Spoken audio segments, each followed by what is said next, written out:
This is the future. It's the weekend, and time for some chill gaming. But instead of that, I would like to postpone all those update build videos next week and talk about something important about Warframe in 2022. In my opinion, the Duviri Paradox update is the only update now that can save the game from being on its all-time low. It's kind of funny because there was an article way back in December 2021. This was when PC Games interviewed Digital Extremes, and it was titled 2022 will be a year full of doing the right things for Warframe. To quote, Steve said that I saw a lot of wish this gameplay stayed, and we share that feeling as well. So there will be some exciting experiments in bringing those change-ups into the game in other ways that aren't purely quest-driven. We dedicated our update 31, the new war, to the quest alone given its scope, and we dedicate 2022 to what comes next, a year full of doing the right things for Warframe.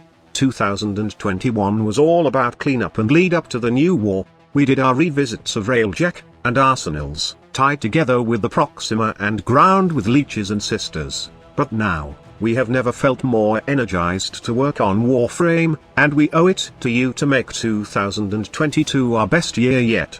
Now, let me ask you this, are Digital Extremes on track with what they are planning to do?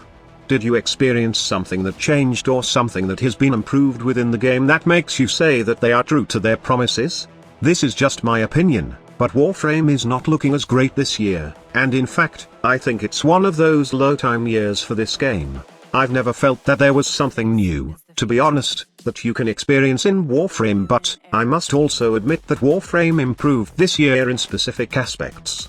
The most notable one is the reworks they have done. I think the best part was the Eximus rework, and the Focus 3.0 rework. There's also the Angels of Zariman, which is short, but brought a lot of things for min-maxing guns and Warframes. There are lots of arcanes that made the operator extra beefy, and Digital Extremes even added the shield gating mechanic to the operator. Also, new arcane that provide duration and power strength to Warframes, and because of these, we can achieve ultimate power builds for our favorite Warframes. This also allows us to experiment on builds and create variety in terms of modding. Some arcane provides a different way to build your gun. Some arcane can let you achieve red crit easily with pistols, and there are arcane that increases the status damage per tick. And now, we have evolving weapons which will probably continue just like what they did with the Kuva weapons and Tenet weapons.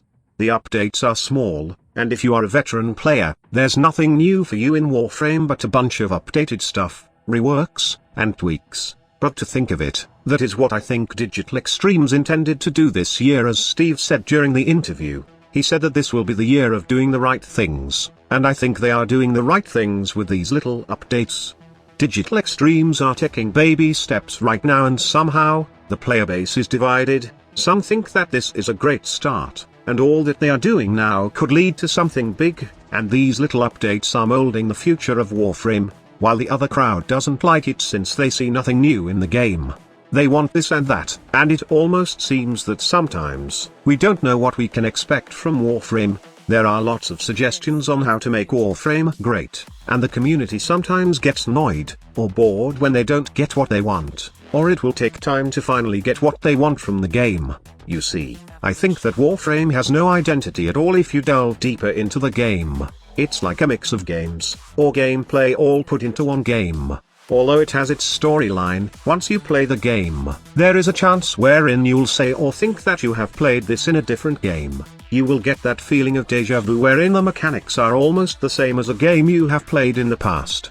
Some may think that Warframe is hibernating right now, but I think that's not the case. Sure, we can't deny the fact that fewer players are playing the game now, compared to the past years, but it's not like Digital Extremes are not doing something. I think they are laying a foundation for something big, which is Duviri Paradox, that will open a lot of opportunities for progress in the game.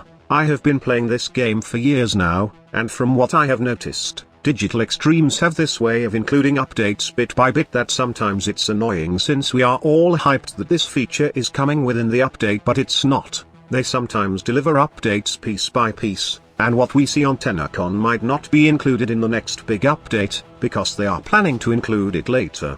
I'm not seeing this year as the best for Warframe from what I saw in the previous updates, since it's all about doing the right things, and fixing the game to be more playable and challenging, but I'm also not closing the door since there is one big update coming called the Duviri Paradox. If somehow DE can pull off a great open world, then we could be getting Plains of Eidolon update Deja Vu. Now, I would like to know your opinion about this topic. Remember guys, don't be stressed out over a game.